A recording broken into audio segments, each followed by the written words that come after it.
2 months ago, the first EU-Israel Council meeting took place here in Brussels. Does this mean that we are now in a new renaissance for the European-Israel relations? We will talk about this today with our host, our guest, the member of the European Parliament, Bert-Jan Ruissen, Vice President of the Delegation of the European Parliament Relations with Israel. Welcome, Mr. Ruissen. Thank you. And of course, with the Tomas Sandell from the European Coalition for Israel. Welcome back, Tomas. Thank you. Mr. Ruissen, first of all, it's a pleasure to have you back in the European Report program because you are one of the most prominent members of the European Parliament to speak and to talk about the European Union-Israel relations. So, after the renewal of the EU-Israel Council, are all the difficulties between the relations between the European Union and Israel back and all the difficulties are finally behind us, or we still be very cautious about this kind of relations? Well, thank you, and first of all, thank you also for having me again in your program. It's a pleasure for me to be here and to discuss indeed about the main topics in relation to the relation between the EU and Israel. And also thank you for raising this important question about the Association Council. Because here in the Parliament we were very active on that, and together with different colleagues here in the Parliament we urged indeed the Council to reconvene the meetings, to restart the meetings as soon as possible. We asked that again and again. So we are very happy that in the end, indeed, the obstacles were removed and that the meeting at the highest political level, the meeting of the Association Council took place. Your question is, does that mean that now all difficulties are let's say, solved? Well, and can we see it as a kind of a new renaissance? Well, I see it as follows. I think this is a real important and a crucial step, let's say, in the right direction. Because the council meetings at the highest political level, these meetings are really crucial for, let's say, further developing the ties and the relations between the EU and Israel. But on the other hand, indeed, we have to realize that the EU is still blaming Israel, blaming for, let's say, the lack in progress concerning the peace process. In my opinion, that criticism is one-sided and is unjustified. But yeah, we have to realize these difficulties are still on the table. And that will also, I think, continue, let's say, to affect the relations between the EU and Israel. But the fact that there's now we had now a meeting of the Association Council that shows indeed that there's a willingness from the EU, let's say, to meet at the highest political level. That's a very, let's say, important step, and it shows that, let's say, the conflict between Israel and the Palestinians is not any longer, let's say, a reason to suspend these kind of meetings. So therefore, I'm really happy with the meeting of the Association Council, and let's hope that it is let's say, a starting point for, let's say, organizing more on a regular basis the meetings of the Association Council, in order to force and to stimulate, let's say, the relation between the EU and Israel. So it's a positive first step, let's say. Yes, indeed. Sure. A lot should have been done in the future as well, but it's a positive first step. Because there are so many areas where Israel and the EU has the same interest and where we can cooperate in the field of innovation, in the field of research, in the field of energy. We need more Especially energy, now, yeah. especially now, speaking about the gas and so on. So, yes, we need each other. And let's realize that Israel is the only democracy in the region. So there are reasons enough for a more close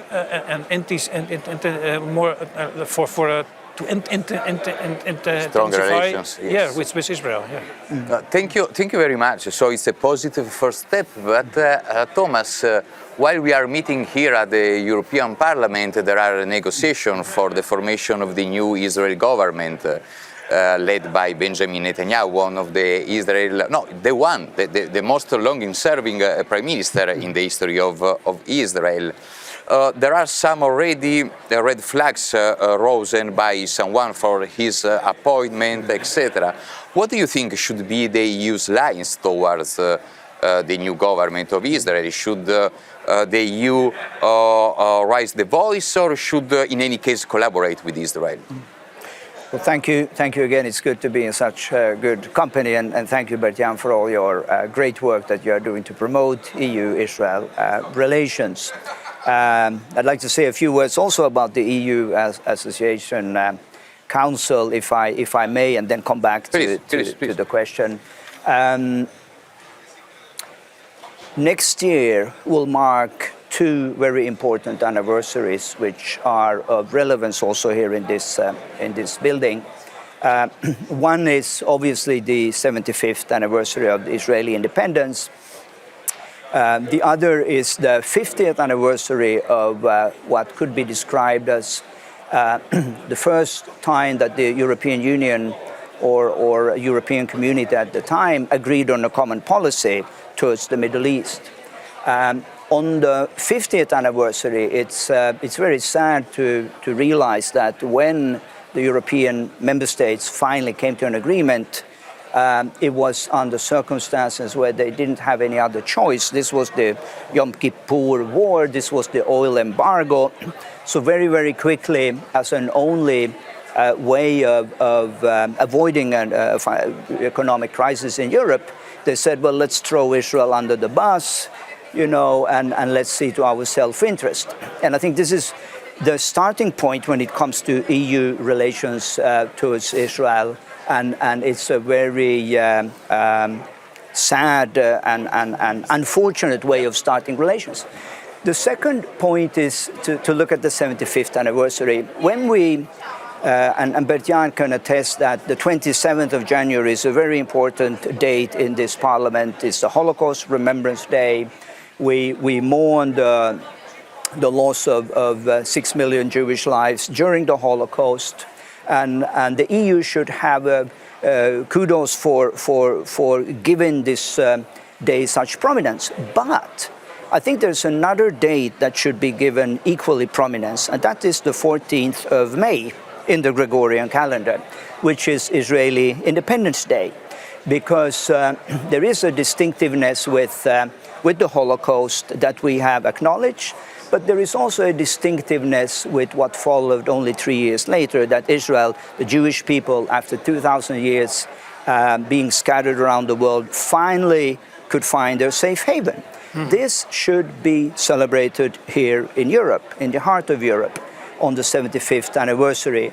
So Council Association meeting is a good first step, but I think there are some fundamental problems that we have to come at a grasp with.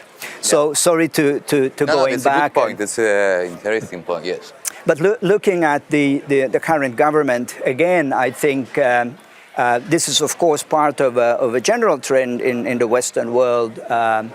If you want to call it populist movements gaining more political ground. What is important here to note is that there was no outcry in Brussels or elsewhere when in the previous government there were very radical Islamist parties part of the government coalition, which had policies which would be in contradiction with EU, so-called European values. But no one raised a finger, no one saw any reason to be concerned. So I think this government is in no way more radicalized than the previous one. And I think the Prime Minister Netanyahu, as you mentioned, is known for keeping his people very much, under his authority. So I don't see any reason why the EU should be even more concerned that they have always been. So regardless of government, they have always had their conditions, I think this new government should be evaluated based on policies, not on personalities.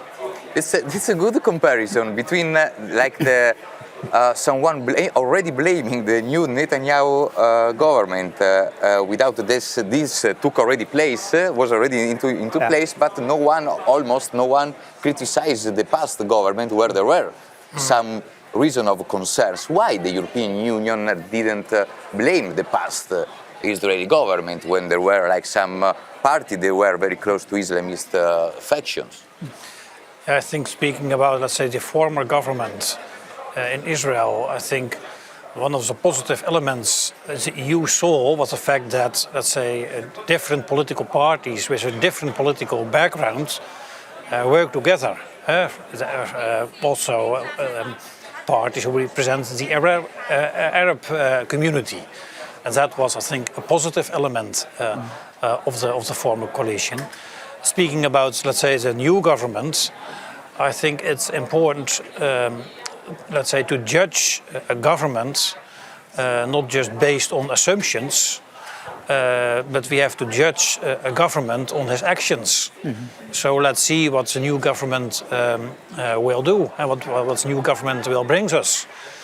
And what I hope indeed is that we will come now in a more, let's say, stabilized situation in Israel. We saw the last years so many elections, and the situation was quite unstable, and that was not good for Israel, but that was also not good, let's say, for the external relations. Of course. And was also, let's say, for us difficult to create, let's say, a stable relation with Israel. Yeah. We, as, let's say, delegation for the contacts with Israel, we have to negotiate with members of the Knesset. But every time we have to deal, let's say, with a new Knesset. We have to build new bridges, and we are always willing to do that. But what I like to stress is the importance of, let's say, having a more stable situation in Israel. And I hope indeed that also the new government, and I think there are great opportunities, but let's hope that also under the new government we can go further with, let's say, strengthening the relations and to build bridges between the EU and Israel. Exactly, and especially creating bridges between Israel and the European Union. Still the world is shocked by the Russian aggressions in Ukraine. How the war changed the EU-Israel relations, if it changed? I don't have the impression that the war in Ukraine affected, let's say, our relations with Israel in a negative way.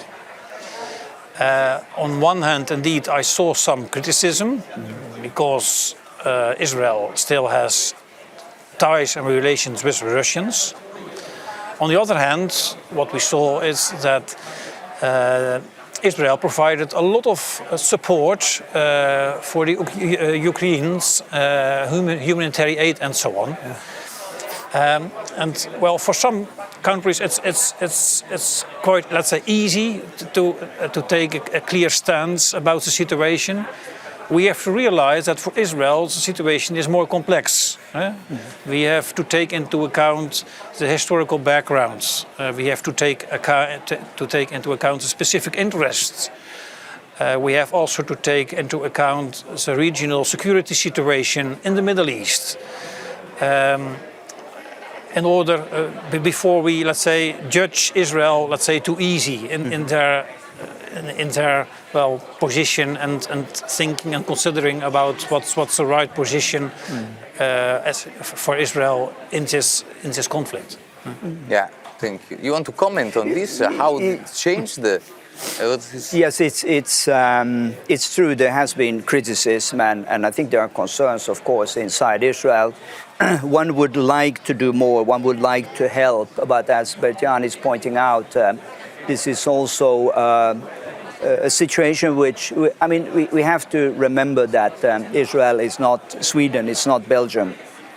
They live under an existential threat, which in the last few years gotten even worse. Why did it get worse? Because the international community, including the US and the Europeans, withdrew from Syria.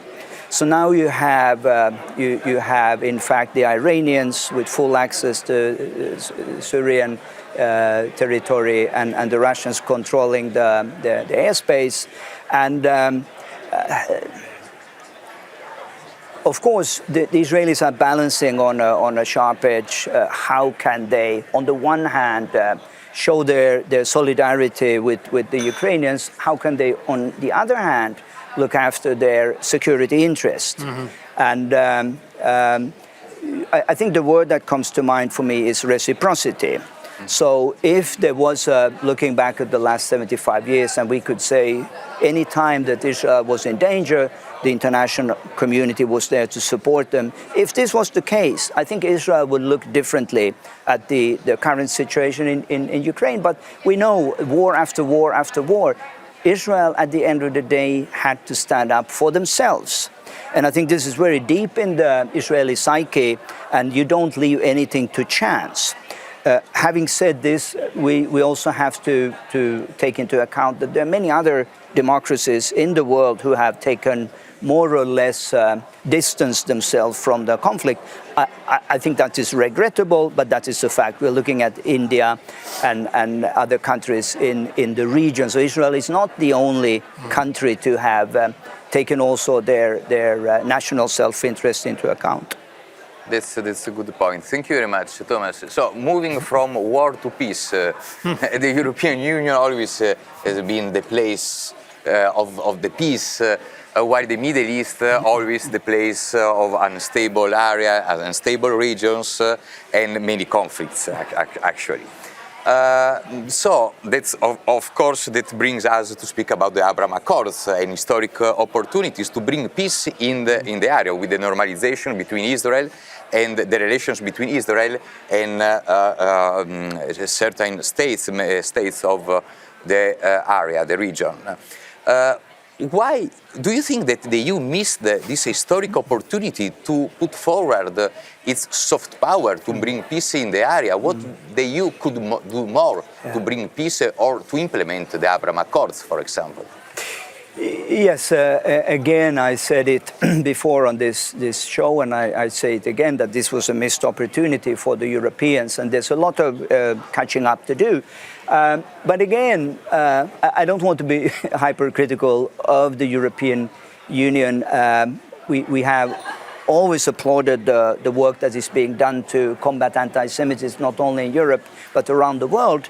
But I remain a skeptic when it comes to Israel's, EU's influence in the Middle East. And to reiterate what I said earlier in the program, because it starts on a false premises 50 years ago, to just give in to appeasement and not look at, who is our closest ally in the region, which country is the only one that share our democratic values. There's only one country. So the fact that the Abraham Accords came about with the wrong leaders involved is still something that I think Brussels is trying to come to, find a way out of the dilemma. I do hear, and Bert-Jan would be the best person to comment on this, that there are plans in Brussels within the Parliament, but also within the European institutions, to see how the EU could have a more active role in what they would call, not necessarily Abraham Accords, because that is giving credit to the wrong leaders, but in the normalization process. I wrote an op-ed just the other week under the title normalization is modernization, and I made the case for Indonesia actually, because what we see, and I think what we will see in the next few years, is that more countries, not less, will join this camp of peace and normalization. And I think this is the best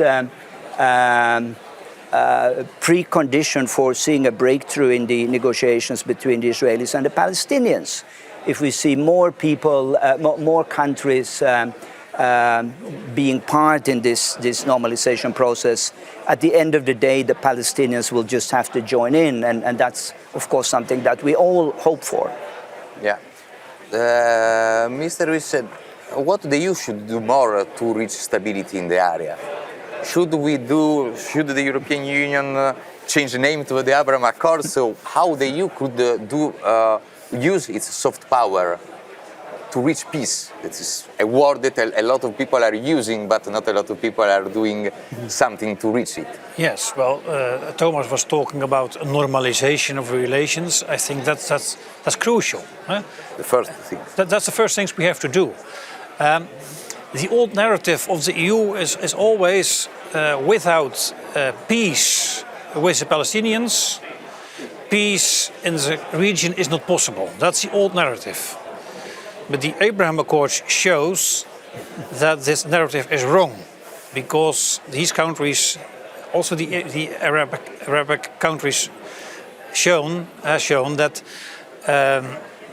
it is possible to normalize the contacts with Israel, and that the conflict with the Palestinians is not, let's say, anymore an obstacle to normalize the relations. So I think also the EU has to change their mind on that, and we have to realize that the reality on the ground is that we have to deal with the Palestinian Authority, which is not democratic.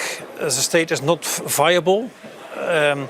It's not realistic to think about a withdrawal of the Israelis from the West Bank and East Jerusalem. That's not realistic. Realizing that in the Palestinian areas terrorism is supported and so on. So that's a reality, but that don't mean that we cannot build bridges. The opposite is a fact. There are possibilities to build bridges with Israel and to support, let's say, also the Abraham Accords, to be more active in the Abraham Accords, and also to strengthen the relations, the bilateral relations from the EU with Israel, like we started this interview with let's say the Association Council. I think that's a good example of how we can play, let's say, an important role as EU also in bringing more peace in the region.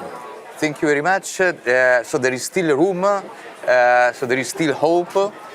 This has been the European Report. My name is Marco Gombacci. We are about to end this program. Thank you very much, Mr. Ruissen. Thank you very much, Tomas Sandell.